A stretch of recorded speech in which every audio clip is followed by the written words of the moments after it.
Thinwood Walls, Chapter 17. The destination of the 442nd really was a secret. The newspapers, even those from Hawaii, lost track of the Nisei, as if they'd not just left Italy, but sailed away from the planet. We waited for a letter from Mike, clippings from Molly Nomura. Nothing came. I read what was there and looked at the map and tried to imagine where Mike might fit into the puzzle. I liked to picture him on a beach in the French Riviera, lying on the sun, looking for enemy submarines, with no Nazis within 100 miles. October inched by. We still didn't hear from Mike. The papers stayed silent on Nisei soldiers, but the Chronicle brought us news from Seattle. Farmers in the White River Valley had started the anti-Nisei organization called the Remember the Pearl Harbor League. They wanted to keep evacuated Japanese Americans from returning. I thought of the Spooners. They wouldn't have joined. I pictured them standing up at meetings of the Remember the Pearl Harbor League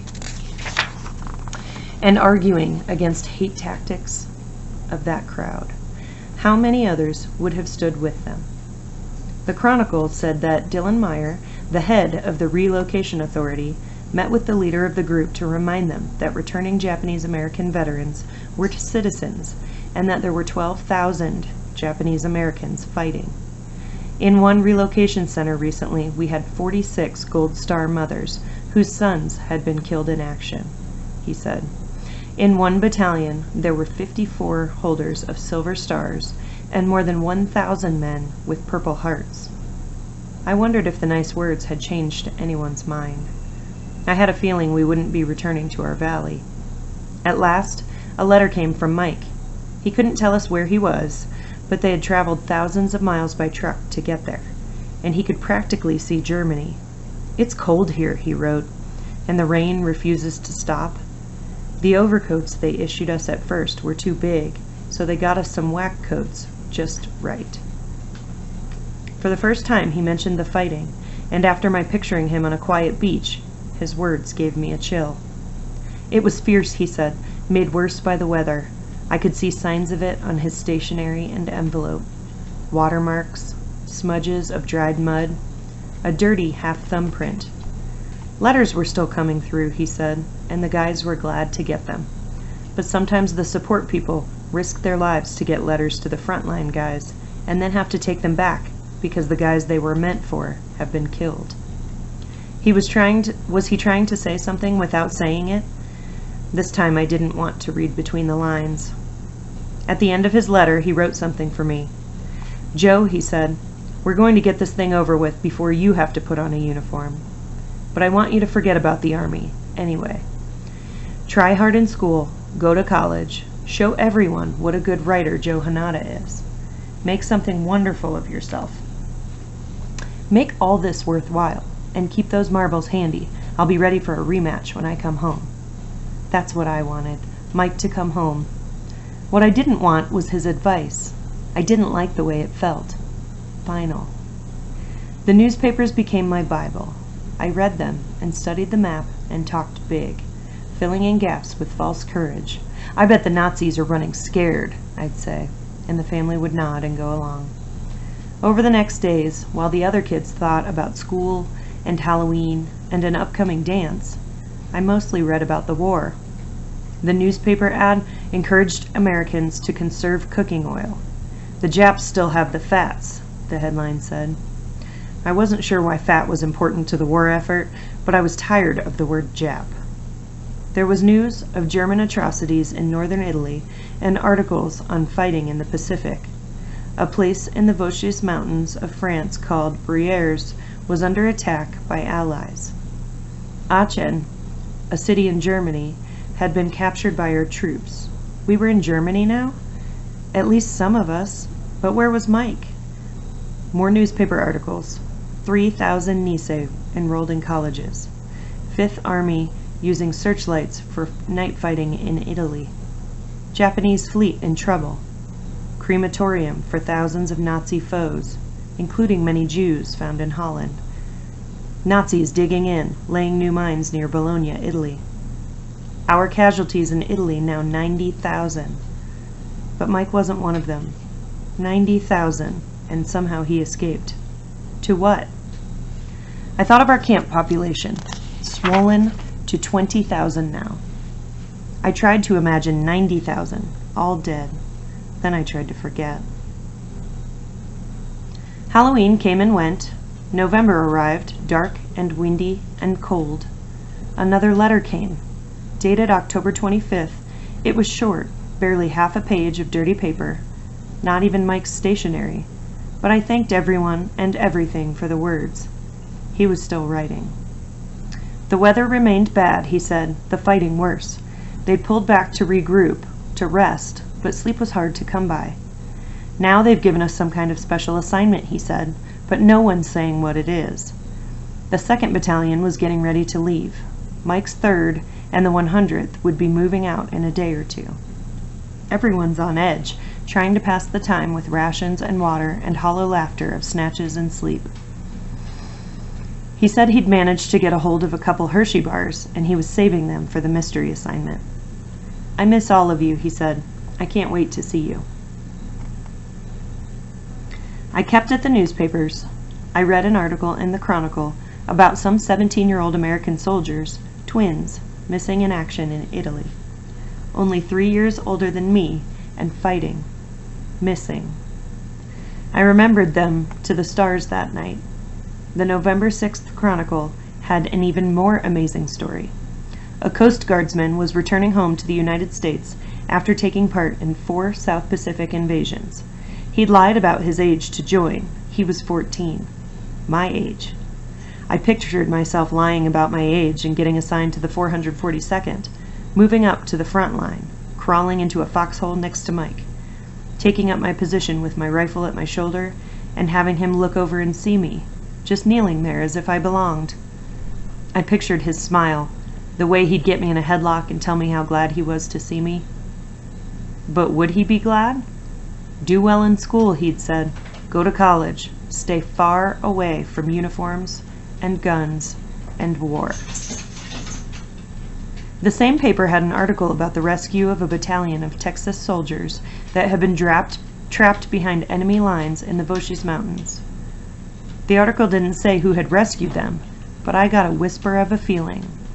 I tried to work out in my head the timing, the location of what was happening over there. I wondered about Mike's secret assignment. More news stories, with most of the votes counted.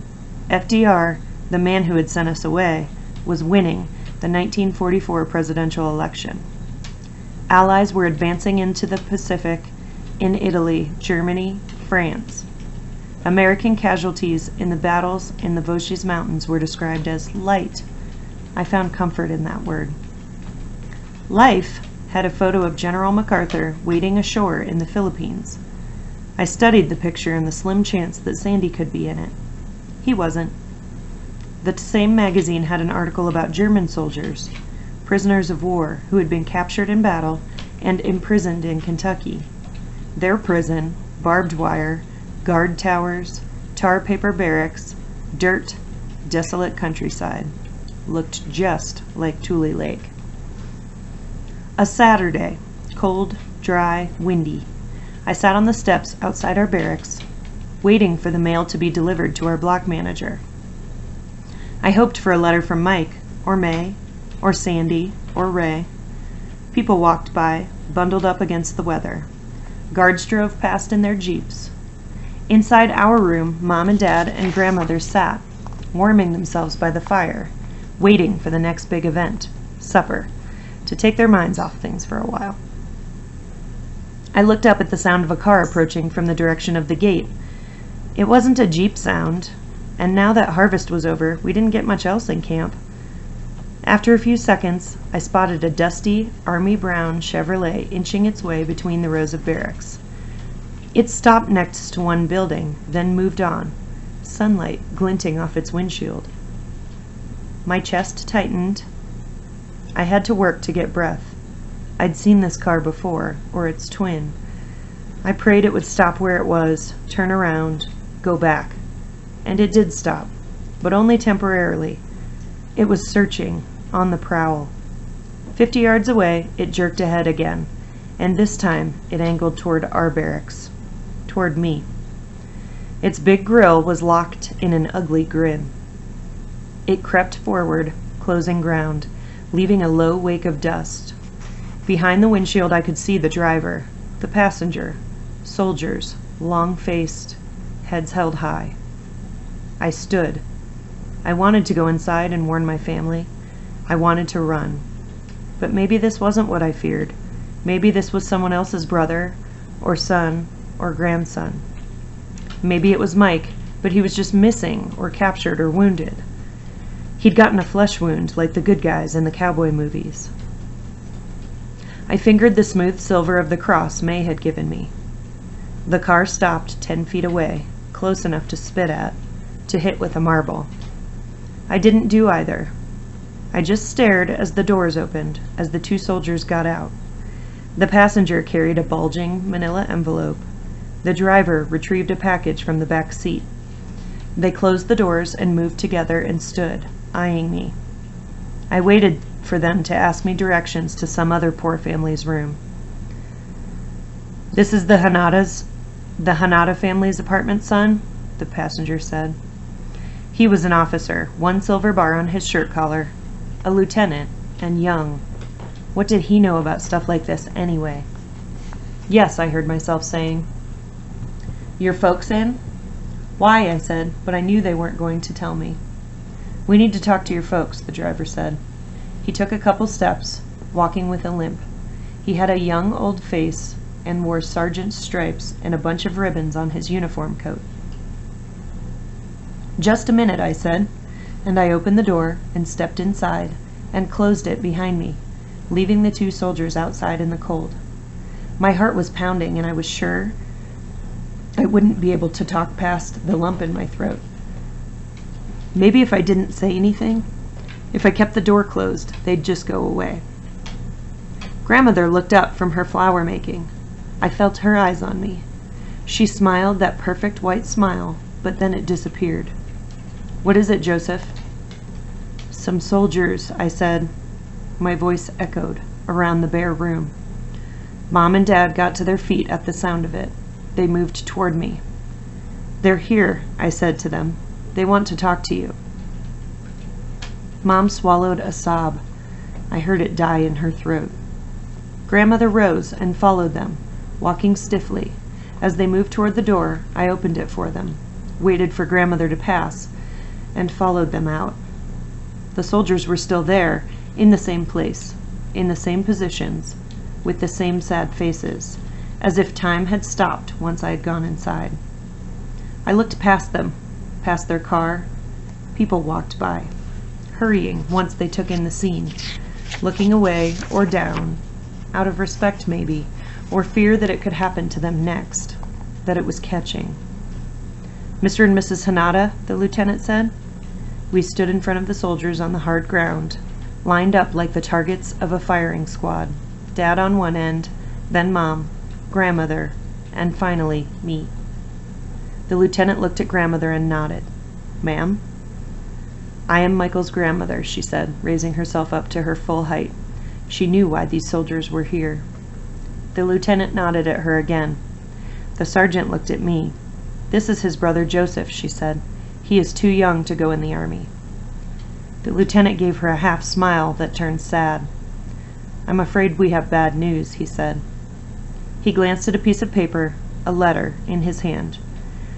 "We've received notification that Private First Class Michael Hanada was killed in action in the Vosges Mountains of France while serving with the 3rd Battalion of the 442nd Regimental Combat Team, United States Army." The words flooded out, but they hit like separate waves, crashing, crashing, crashing. I heard soft noises from Dad and Mom, but I didn't dare look at them. The lieutenant studied the paper. His fingers were trembling. Grandmother's arm went around my shoulders, but I couldn't feel it. I felt numb. He and the rest of his unit were engaged in an effort to free a battalion of soldiers which had become trapped behind enemy lines, he said. Private First Class Hanada and his fellow soldiers fought valiantly and against all odds, and they were successful. He went on, talking about the importance of what they had done to the overall war effort, the gratitude of the mothers and fathers of the soldiers who had been rescued, the medals that were likely to be awarded. His voice faded into the background as my mind drifted away. I thought about Mike's special mission. I recalled the article I had read about the lost battalion of Texas soldiers. I wondered who was responsible for their getting trapped, who had made the decision to send the battalions of Nisei in to get them out. Part of me wanted someone to blame, but what good would that do? I dragged myself out of my thoughts and back to my nightmare. The soldiers were handing letter and envelope and package to my parents, saying something about personal effects. Grandmother was crying to herself. I could feel her sobs. They spread to me. Through my tears, I watched the soldiers turn and walk to their car. They got in and started off, making a slow half circle before heading for the gate. We came together, Dad, Mom, Grandmother, and me, in a knot of grief. Sounds of mourning poured out of our mouths and flowed around us like a deep moat. People continued to hurry past, going to supper or to visit friends, or to read their latest letter from their own soldier. No one bridged the moat. We skipped supper. We sat outside, immune to the puny chill in the air. It was dwarfed by the chill in our hearts. Finally, we moved inside to the warmth of the fire. Dad put Mike's things in a corner, unopened. We talked but said nothing. At first, I expected an outburst from Grandmother, bitter words from Dad, and a torrent of misery from Mom. These things didn't happen. And when they didn't, I thought I understood why. This thing, Mike's death, was too big. What could match it? We had had months to think about the possibility of Mike's dying, to prepare, but it had left us in shock anyway. What I saw on the faces of Mom and Dad and Grandmother, in their eyes, was numbness. And one other thing, watchfulness. They all seemed to be watching me, expecting me to crumble, waiting to put me back together. But I felt petrified, like a piece of ancient wood. I couldn't crumble. I went to the wall and reread Mike's letters over and over.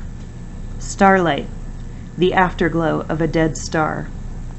No one read the newspaper. There was no need.